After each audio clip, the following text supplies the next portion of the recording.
MQM Pakistan Malir town की जानिब से भी लोगों को सहूलियात की फराहमी को जहाँ यकीनी बनाने की हर मुमकिन कोशिश की जाती है और गुज़िश्ता 1 साल से हम इसको अमलन देखते चले आ रहे हैं। आज भी हम आपको बताते हैं कि MQM पाकिस्तान मलिर टाउन की जानिब से आवाम से जो किया गया वादा था वो पूरा कर दिया गया है। मलिर टाउन इंचार्ज फ़हीम अजमेरी की वाज़ेह हिदायतों के बाद मलिर टाउन के मावनीन अरसलान जमील और शाद मॉडल फाटक से लेकर RCD के कोने तक नई सीवरेज लाइन डाली जाने के लिए जहां उन्होंने कहा था, उसके सिलसिले में अब 18 इंच कुतुर के पाइप उतारे जा रहे हैं जो कि यहाँ पहुँच चुके हैं। मलिर टाउन MQM पाकिस्तान के तहत यहाँ पर ये वादा किया गया था कि उनको एक सीवरेज लाइन डला के साफ सुथरे माहौल की फराहमी को यकीनी बनाने के साथ साथ ट्रैफिक की रवानी को भी बरकरार रखा जाएगा, जिससे तरफ के दोनों जानिब के लोगों को भी सीवरेज के मसाइल से निजात मिल सकेगी। मलिर टाउन के इंचार्ज फ़हीम अजमेरी की तरफ से जहाँ अमलन गुज़िश्ता 1 साल से 2-3 जगहों पर ये सीवरेज सिस्टम की दुरुस्ती का अमल मुकम्मल किया जा चुका है।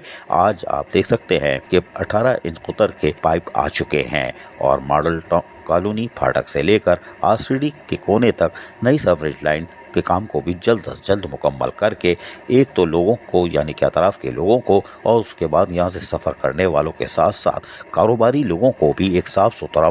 माहौल मैसर आएगा और सीवरेज के गलीज़ पानी और बहुत मच्छरों की बहुतात से निजात मिल जाएगी। अजीज़ आरिफ, KBS बल्दियाती न्यूज़ कराची।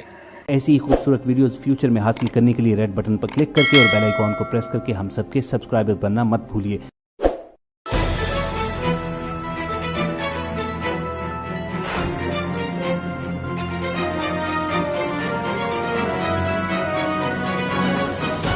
KBS बल्दियाती न्यूज़।